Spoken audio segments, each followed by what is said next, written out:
नमस्कार। बिहार के सभी रैयतों का बहुत बहुत स्वागत है मेरे YouTube चैनल सर्वे अमीन रंजय पे।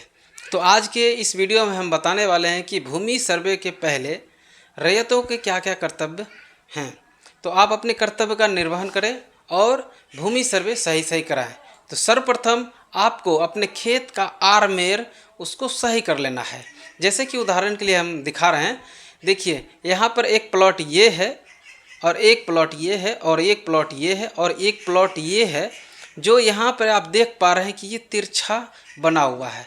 ये तिरछा अगर रहेगा और हवाई सर्वे में तिरछा ही आएगा तो क्या होगा कि आपका प्लॉट सीधा होना चाहिए वाजिब में, तो क्या हो जाएगा कि गलत हो जाएगा। तो अगर रैयत अपना आर्मेर सही कर लेंगे तो उनका नक्शा सही बनेगा। अगर नक्शा सही बनेगा तो सही सर्वे होगा। हालांकि बाद में दावा आपत्ति की प्रक्रिया में जो है आपका सुधार होगा, लेकिन उससे पहले अगर आप अपने खेत का आर्मेर सही कर लेते हैं तो इससे क्या होगा कि आपके ज़मीन का सर्वे यानी कि नक्शा प्रथम दृष्टया ही आपका सबसे पहले सही सही बनेगा। तो फिर बाद में आपको परेशानी नहीं होगी। अब बाद में हालांकि दावा आपत्ति प्रपत्र 8 में आप भरेंगे तो उस समय भी आपका सुधार होगा, लेकिन उस परेशानी में से बचने के लिए आपको सबसे पहले क्या करना है, अपने खेत के आरमेर को सही कर लेना है।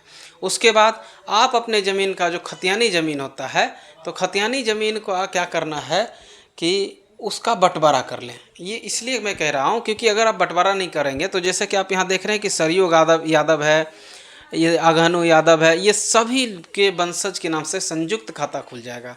मान लीजिए कि अगर इतने आदमी के नाम से अभी बंटवारा नहीं आप करा पा रहे हैं तो इनके जो वंशज अगर दो दो ही होंगे और 4-5 आदमी के नाम से खतियान रहेगा तो 10 आदमी का हो जाएगा। फिर वहाँ पे बंटवारा करने में आपको ज़्यादा परेशानी आएगी। तो ये सर्वे एक सुनहरा अवसर है जिसमें आप अपने खेत का सर्वे कराइए।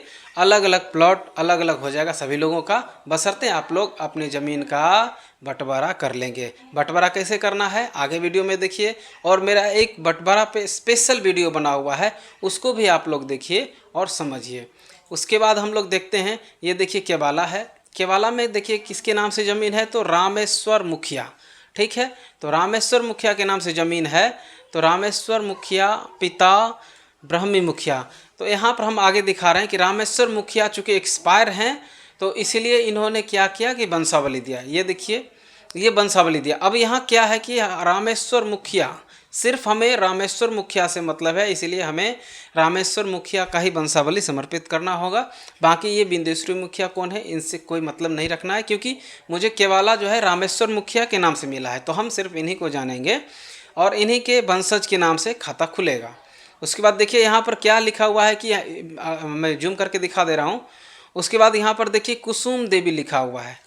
हिंदू उत्तराधिकार नियम 2005 के तहत महिला को भी बराबर अंश पिता के संपत्ति में मिलता है, तो इसीलिए इनका भी नाम आ जाएगा। लेकिन आप नहीं चाहते हैं कि इनका नाम आए तो आपको NOC नो ऑब्जेक्शन सर्टिफिकेट यानी बनाना पड़ेगा, अनापत्ति प्रमाण पत्र बनाना पड़ेगा, तभी जाके इनका नाम हटेगा।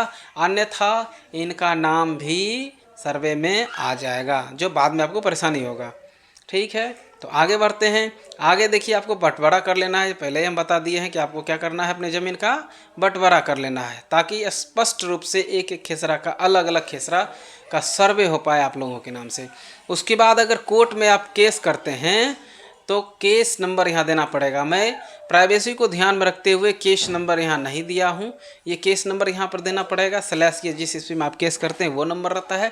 उसकी सारी कॉपीज़ जितने भी पन्ने होते हैं सबका फ़ोटोकॉपी करके आप अपने सर्वे अमीन को, नहीं तो आप अपने विशेष सर्वेक्षण क्लर्क को अपने शिविर में, जो भी आपका होगा शिविर, वहाँ शिविर में क्लर्क होंगे या उस मौजा से संबंधित जो भी सर्वे अमीन होंगे उनको दे देंगे और आप उनसे रिसीविंग ले लेंगे।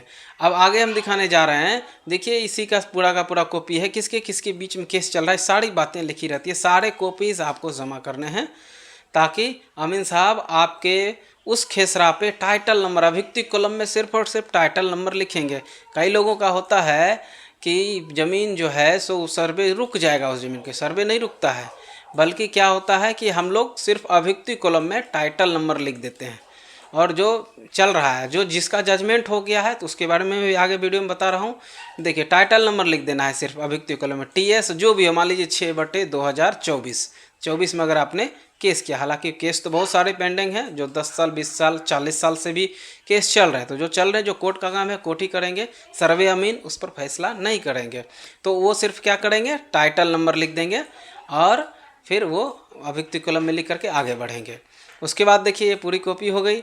अब देखिए, अब उसके बाद क्या करना है कि अगर आपको जजमेंट होता है तो उसमें आपको रसीद निश्चित रूप से कटा लेना है। उसके बाद देखिए आपका कर्तव्य है कि स्वघोषणा प्रपत्र 2 भर के आप देंगे। ये देखिए स्वघोषणा हो गया।